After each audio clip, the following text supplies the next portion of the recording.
ये विधेयक पारित हुआ है। तो न्यूनतम आय गारंटी विधेयक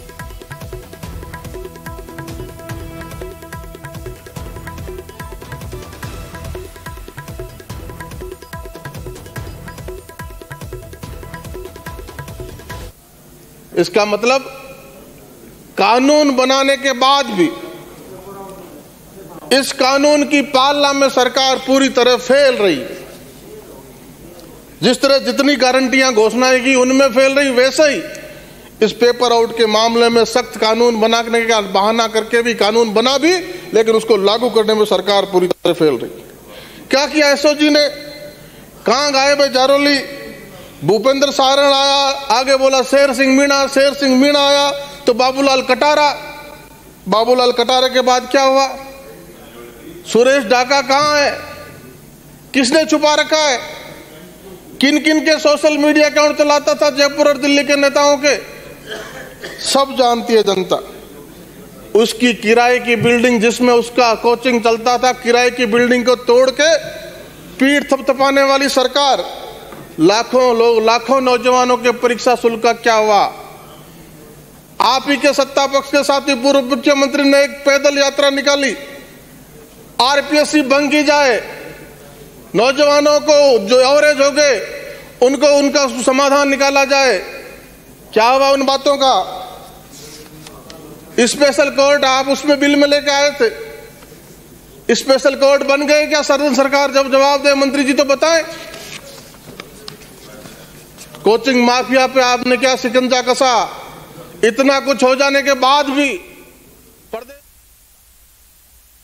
ज्यादा जानकारी के लिए संवाददाता बाबूलाल हमारे साथ फोन लाइन पर जुड़ चुके हैं। बाबूलाल, देखिए विधानसभा में ये विधेयक पारित हुआ है, क्या जानकारी अभी मिल पा रही है? जी देखिए, गहलोत सरकार ने बहुत प्रचार किया था इसका और ये दावे किए थे कि राजस्थान में रोजगार की गारंटी होगी। जो भी लोग हैं जो रोजगार की जिनको तलाश है और सरकार जिनको पात्र मानेगी उनको रोजगार के साथ में पेंशन और सामाजिक सुरक्षा की गारंटी भी सरकार देगी। तो उसको लेकर के आज विधानसभा में बिल पेश किया गया था, जिस पर लंबी बहस चली है और अब से कुछ ही मिनट पहले इस बिल को ध्वनिमत से पारित कर दिया गया है। इस बिल के पारित होने के बाद में राज्यपाल के दस्तखत हो जाएंगे। उसके बाद में 125 दिन की शहरी क्षेत्र में रोजगार की गारंटी सरकार दे रही है। इसके अलावा ग्रामीण क्षेत्र में जो मनरेगा चलती है उसमें भी जो पात्र लोग हैं, जो चयनित लोगों को 125 दिन का रोजगार मिलेगा। सरकार क्योंकि एक्ट बनाकर गारंटी दे रही है, अगर किसी को किसी व्यक्ति को अगर रोजगार नहीं मिलता तो कोर्ट का दरवाजा भी खटखटा सकेगा और वहां से वो न्याय ले सकेगा, वहां से वो रोजगार पाने का हकदार होगा। इस पर जो लंबी बहस चली उसमें तमाम जो सोशल सिक्योरिटी की स्कीम गहलोत सरकार ने चला रखी है उन पर चर्चा हुई।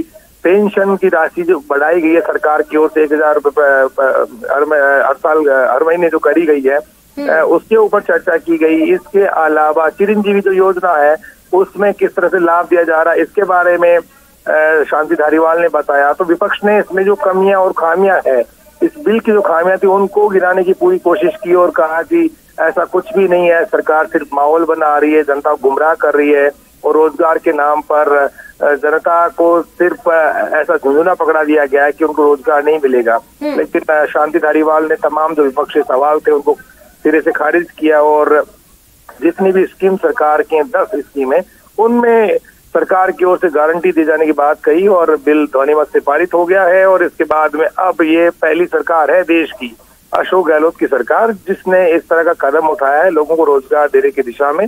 तो कांग्रेस के नेता और कांग्रेस के विधायक पीठ थपथपा रहे हैं कि जो कोई भी सरकार ऐसा कदम नहीं उठा पाई देश में, वो काम अशोक गहलोत ने कर दिखाया है और जितने भी जरूरतमंद लोग हैं वो रोजगार के मोहताज नहीं होंगे। सरकार उनको रोजगार देगी, उनकी पेंशन में इजाफा होगा और सामाजिक सुरक्षा से जुड़ी हुई जितनी भी स्कीम से उनका लोगों को फायदा मिलेगा। तो बहुत ही चर्चा हुई, गर्मा गर्म बहस देखने को मिली और दोनों ही तरफ से पक्ष और प्रतिपक्ष के जो सदस्य हैं उन्होंने अपनी बात कहने में कोई कमी नहीं छोड़ी। बड़ी बात यही है कि अशोक गहलोत इस यानी कि बिल के पारित होने के बाद, एक्ट बनने के बाद में जनता के बीच में जब चुनाव में जाएंगे तो लोगों को भरोसा दिलाएंगे कि हमने अपनी जिम्मेदारी का निर्वाह किया है। राजस्थान की सरकार हर उस जरूरतमंद को रोजगार देगी और उसको रोजगार नहीं मिलेगा तो वो सरकार के खिलाफ भी कोर्ट जा करके और रोजगार लेने का हकदार होगा। तो चुनाव में एक बड़ा इश्यू बनेगा, इसलिए बीजेपी ने इस पर बहुत कमियां गिनाई, बहुत खामियां इसकी निकाली। राजेंद्र राठौड़ की प्रतिपक्ष के सत्तापक्ष सदस्य काफी नोक-झोंक भी देखने को मिली, लेकिन अंत में बिल पारित हो गया और सरकार ने इस बिल के पारित होने के बाद में जनता के बीच में मैसेज देने की कोशिश की है कि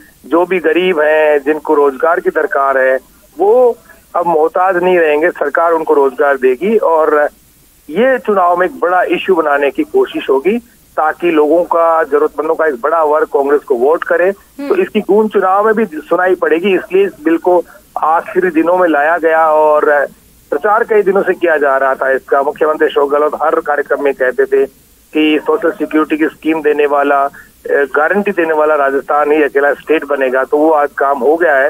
मुख्यमंत्री के सपनों का बिल था जो आज पारित हो गया विधानसभा में, और विपक्ष जो है इसे लेकर खासा आशंकित था, क्योंकि अगर ये इश्यू जनता के को समझ में आता तमाम चीजें, तो फिर नुकसान होता है बीजेपी को। तो बीजेपी ने जो जनता की तकलीफें हैं, जो सरकार की स्कीम्स में, उनको लेकर के अपनी बात कही।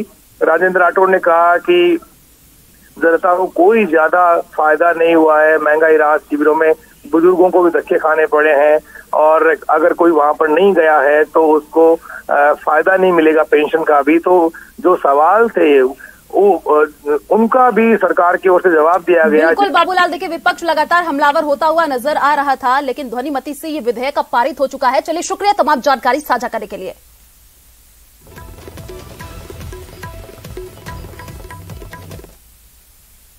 तो जयपुर से बड़ी खबर का रुख कर लेते हैं। बीजेपी का नहीं सहेगा राजस्थान अभियान। कल से 25 जुलाई तक अभियान को लेकर बीजेपी नेताओं का दौरा। कल अरुण सिंह जयपुर जाएंगे, संभाग की बैठक विजया राहटकर बीकानेर में लेंगी संभाग की ये बैठक। सीपी जोशी भरतपुर और कोटा संभाग की बैठक लेंगे। चंद्रशेखर लेंगे उदयपुर और जोधपुर संभाग की बैठक।